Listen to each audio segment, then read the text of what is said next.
I also want to add my voice on the very many voices praying for the quick recovery of our Deputy President, Mama Jolly Mugisha. By the grace of God, she's getting better, and we know that soon she'll be fully well. Also, our leader of opposition spoke about the propaganda, which in many ways makes me laugh. Our current victim is our treasurer, the man that we trust most, because the one you trust with your money is the one you trust most. But again, this regime is not stupid. They will attack you in your most potent corner. Comrade Katana, nywera erima, febali batuiseko n'abagizi b'ebisiyaga. Bali bagambyeko nti n'omubanda wa Kabaka tayagala Kabaka we.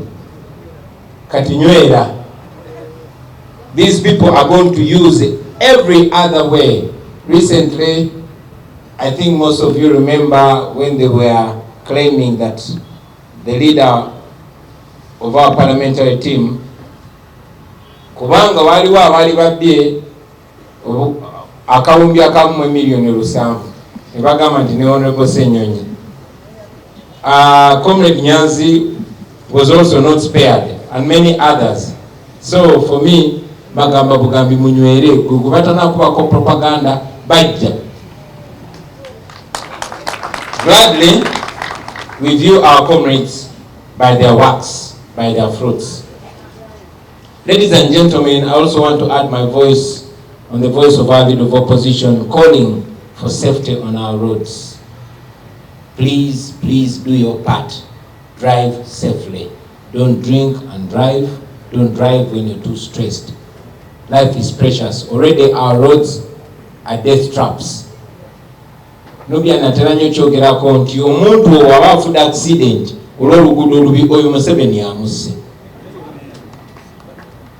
But we know the country that we're living in, and we continue to advise you, ladies and gentlemen, to be safe on our unsafe roads. Today, friends, I want to address a few things. 3, maybe 4. I want to address the remarks made by General Museveni a few days ago. This is an indication of utter shamelessness, and it makes it even more shameless of him to say those words, apparently while honoring a distinguished man like General Aronda Nyakairima, who many believe was killed. He died under suspicious circumstances, but it's upon his honorable memory that General Museveni was shameless enough to tell these blatant lies. Former President Milton Obote described Museveni as a pathological liar, and I agreed with him. Among the many shameless lies, you remember Museveni went on record and wrote it in his 2001 manifesto. He said with open eyes on record that that was his last and final term to run for president. How many years ago is that? More than 20 years, 23 years ago. He is still running for president, and until we kick him out, he's still going to stick on us. The same Museveni, you remember him saying on national TV that he would never want to be president after the age of 75. Now he's way beyond 80, although he says he's 80. But he doesn't want anybody to remind him about his lies. I hesitate to call him a thief. That's why I limit myself to lying. You remember when the man fundraised money in 2015 for the construction of an NRM tower, and the guy ate the money. I did not say he's a thief. It's you who know the term or name given to people that take money that is not meant for them. So these and many others are indications of Museveni's character. And we are not shocked about that. That's why, as a Christian, when they asked me what I would respond, my first response is to forgive him. Courtesy of age, it was his words when he said after 75, over tuchakata bulungi. So, tusoke kumusasira. However, although I personally forgive him as a Christian, we must be reminded that as a result of that rigged elections, that election of 2021, Ugandans have continued to suffer with hunger, with starvation, with poverty, with potholes, with corruption. You saw what happened in Chitezi recently. Museveni said that NUP can take him to court about his lies, well knowing that he's under protection of the presidential immunity. Ladies and gentlemen, I have written to Museveni, and in this letter, I put a 23 charge on him.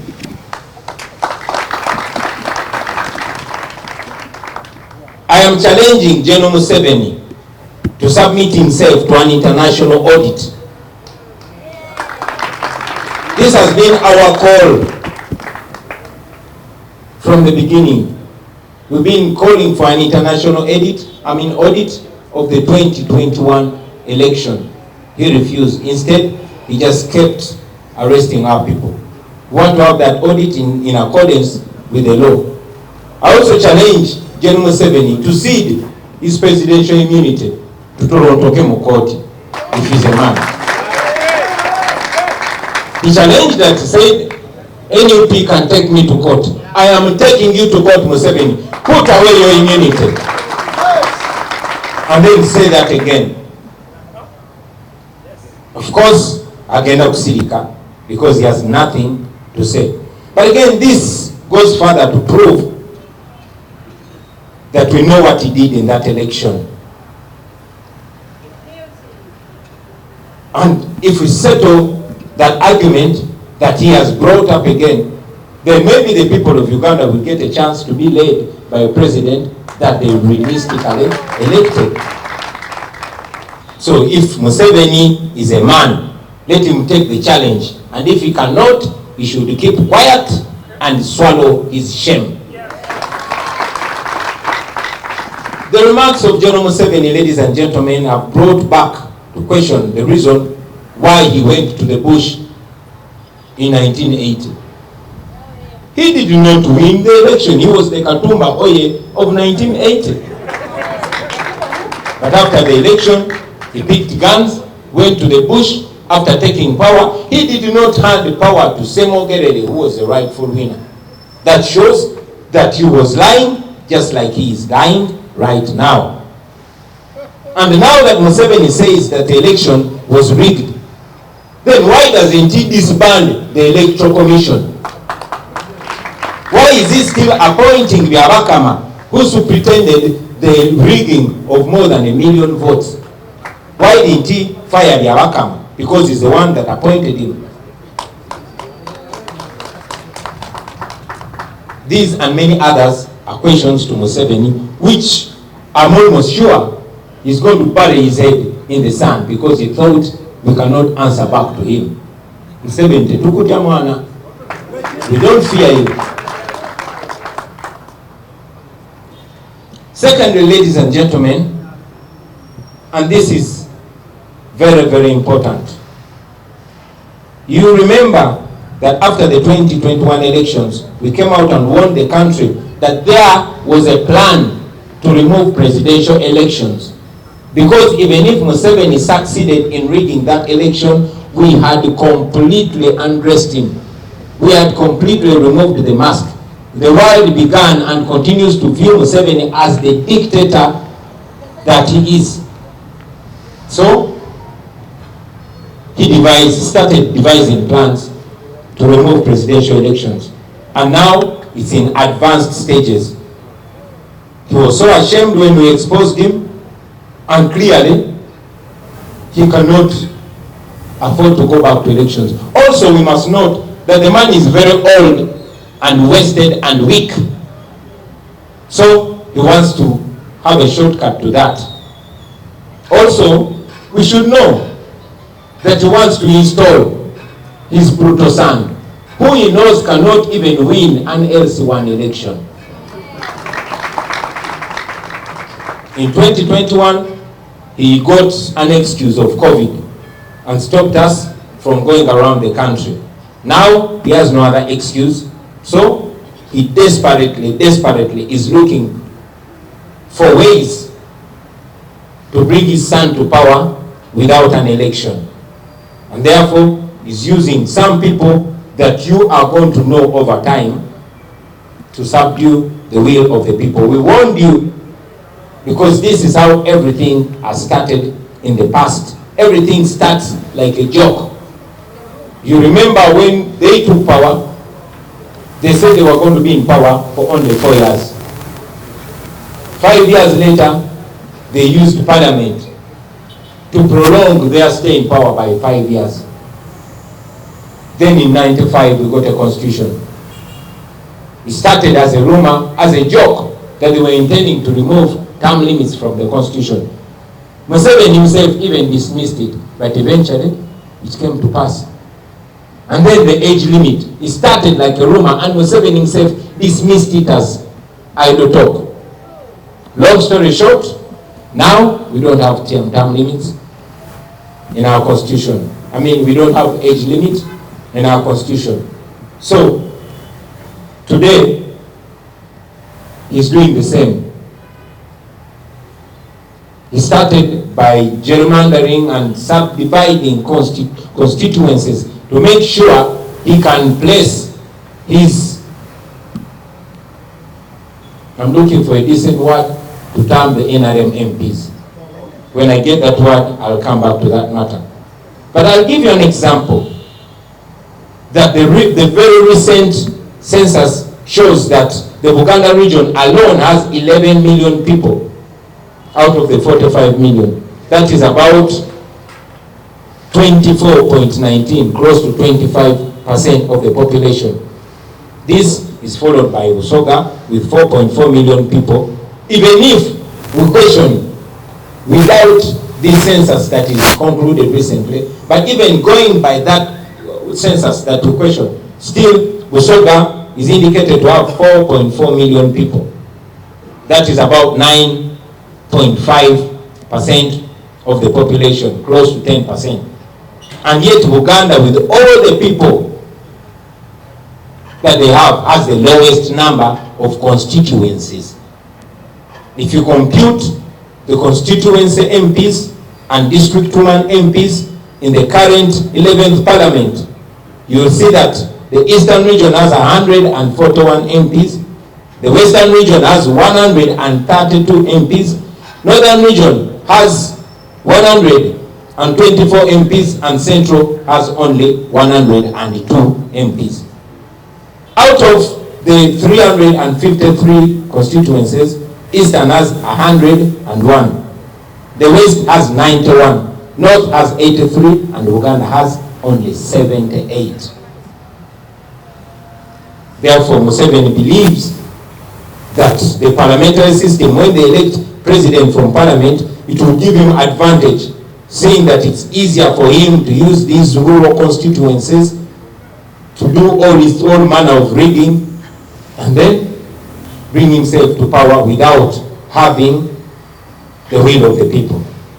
We condemn this, and we condemn those seemingly intelligent, useful idiots that General Museveni is using. In the beginning, when he wanted to remove the age limit, he used the likes of Kakoza, James Kakoza. And then, when he wanted to remove the age limit, he used Raphael Magezi. Now, he's using Norbert Mao and Kafuzi and the like. But ultimately, this proposal is intended to hand the country into the hands of Museveni's family. And I want to tell you, fellow Ugandans, this is a very, very serious warning. Once you are handed to this family, it becomes Museveni's kingdom forever. You are slaves forever. The last chance you had is to be able to elect your own president. Yes, they rig elections, but you get opportunity to assert your will. It is seen everywhere. Now they want to take away the power from the people to choose their president. This is not a secret anymore. And they are going to use seemingly opposition people. You are going to see them.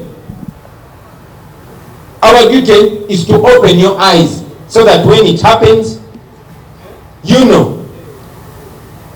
We were discussing with Comrade Secretary General earlier on, and we said that we probably made a mistake not exposing those commissioners that took themselves to court using the personal assistant of one of them to sue them so that they can go and apparently win a case to block the debate on corruption in Parliament. Now we cannot take it for granted anymore. We find it imperative to expose every trick and to inform you, ladies and gentlemen. Now you know. Please make sure you open other eyes. I also want to talk about the double standards of the Electoral Commission, and our able Secretary General has spoken about it in detail. But I cannot help but also add my voice on the same biased Electoral Commission. The same Electoral Commission was very quick to respond to those people, our comrades from FDC trying to start another party in favor of impersonators. You know we are people power. You know we are the people power movement. You know they blocked us from registering people power as a political party. You remember that they used the Balaam, now Museveni's minister, to go and apparently reserve our name as an NGO working for all the people. And now they are trying to register it as their own political party. These people are so shameless. They will come tomorrow and say, you are not the real Joel Senyonyi, we have registered another Joel Senyonyi. You will find them, you will see that. All we can do right now is to bring it to light so that even when they go ahead with their impunity, at least the world knows. I've already talked about those that went to court to sue themselves before Justice Singiza, the same judge who was taken to whom a court case against us was taken. And I'll talk about that court case in a few seconds. So ladies and gentlemen, we also call out the Electoral Commission. The same Electoral Commission that was very quick to give out my academic qualifications. But when Comrade Musidi David went to ask for Museveni's academic qualifications, he was arrested.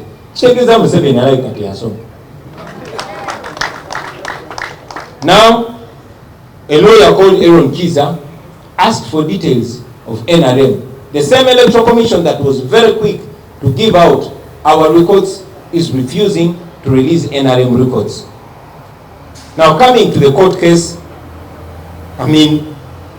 Chibalama, who publicly confessed that he was coached by ISO to lie about us. Simwa Kagombe, who is now, we are told, is in prison for fraud. And one gentleman called Kasile Joseph Emmanuel. Now Kasile Joseph and is a personal assistant to our former leader of opposition and our former deputy president for Uganda. These people took us to court. They took NUP to court. And among others, they are asking court to block me from running for any leadership position for 10 years. They are asking court to disband the National Unity Platform. And apparently, the case about our party, through which all of them became leaders, all of them, That case is before Judge Cindy, the judge to whom they sued themselves, and they go to judgment. The world is watching. Like we said, our duty is to bring all of it to light. We might fail on anything, but we are not going to fail in opening the people's eyes and exposing evil in this, our country. Did I tell you that this is the same judge to whom Kakwenza Rukirabazenga was taken to, tortured, beaten so bad, but instead of sending him to hospital, he sent him to prison? This is the same judge. Please pray for him. Finally, ladies and gentlemen, I want to talk about the issue of our political prisoners. And we have their spouses and mothers here. Mama Machete, Namalabieko, Bagenze, Bambi. They've been here with us. Now, comrades, as you remember, the regime has been trying so much and eventually failed to provide any evidence pinning these our comrades to any wrongdoing. And they resorted to intimidating them and coercing them into pleading guilty. And yes, you saw some of them pleaded guilty. We sympathize with them. They've gone through a lot. They're still going through a lot. And we know that every man and woman has a breaking point. So we sympathize with them. We don't agree with them. An innocent man must never, ever, ever be forced to plead guilty to anything that they did not do. So our comrades will continue to encourage them to be strong. Finally, ladies and gentlemen, allow me to remind you that we are soon going to resume our nationwide tour. We are coming to you wherever you are. We are going to reach you. So wait for us. Whether on crutches or not on crutches, we are coming. Zake, tuje mitiana. Tuje. Basemo ne banyabo na hindi okera Uganda. Umradi tayogera Uganda.